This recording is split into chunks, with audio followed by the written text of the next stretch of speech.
கிபி 10ஆம் நூற்றாண்டிலிருந்து 13ஆம் நூற்றாண்டு வரை கிடைக்கக்கூடிய செப்புப்பட்டைகள் பெரும்பாலும் நன்கொடை குறித்த செய்திகளாக தான் இருக்குது. அதுவும் பிற்கால சோழர்கள் காலத்தை சேர்ந்தது அப்படின்னு பார்த்துருக்கோம் இல்லையா? அதோடைய தொடர்ச்சி தான் இது. திரு ஆலங்காடு செப்பேடு அப்படின்றது யாருடைய காலகட்டத்தில் வெளியிடப்பட்டது அப்படின்னா, முதலாம் ராஜேந்திர சோழன் அவருடைய காலகட்டத்தில். அன்பில் செப்பேடுகள் அப்படின்றது சுந்தர சோழன் வெளியிட்டது. உத்திரமேரூர் செப்பேடுகள் அப்படின்றது முதலாம் பராந்தக சோழன் செப்பேடுகள் அவர் வெளியிட்ட செப்பேடு. உத்திரமேரூர் கல்வெட்டுன்னு சொல்லுவாங்க இல்லையா? முதலாம் பராந்தக சோழன் அவருடைய இது. சார் உத்திரமேரூர் கல்வெட்டு மட்டும் கொஞ்சம் சிறப்பு சார். எதை பற்றி சொல்லியிருப்பாங்க அப்படின்னா, குடவோலை முறையை பற்றி சொல்லியிருப்பாங்க. குடவோலை முறை அப்படின்னா என்ன சார்?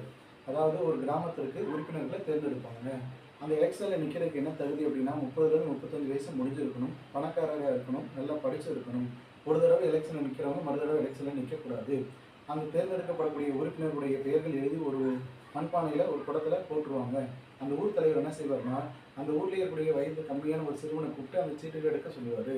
அதில் எடுக்கப்படக்கூடியவர் தான் தலைவர். அடுத்து எடுக்கப்படக்கூடிய உறுப்பினர்கள், செயலாளர்கள், பொருளாளர்கள் இப்படி தேர்ந்தெடுக்கப்படுவாங்க. அதன் பெயர் தான் குடவோலை முறை. அதை பற்றி சொன்ன ஒரு கல்வெட்டு உத்திரமேரூர் கல்வெட்டு. உத்திரமேரூர் எங்கே சார் இருக்குது? காஞ்சிபுரம் மாவட்டத்தில் இருக்குது. அடுத்து பிராமணர் அல்லாதவருக்கு சொந்தமான நிலங்களுக்கு என்ன சார் பேர்? வேளாண் வகையின் பேர். பிராமணருக்கு நன்கொடையாக கொடுக்கப்பட்ட நிலங்களுக்கு என்ன பேர்? பிரம்மதேயம். கல்வி நிலையங்களுக்கு நன்கொடையாக வழங்கப்பட்ட நிலங்களின் பெயர் சாலபோகம். கோயில்களுக்கு நன்கொடையாக வழங்கப்பட்ட நிலங்களின் பெயர் தேவதானம். சமணம் சமயம் சார்ந்த கல்வி நிறுவனங்களுக்கு கொடுக்கப்பட்ட நன்கொடை நிலத்திற்கு பெயர் பள்ளி சந்தம்.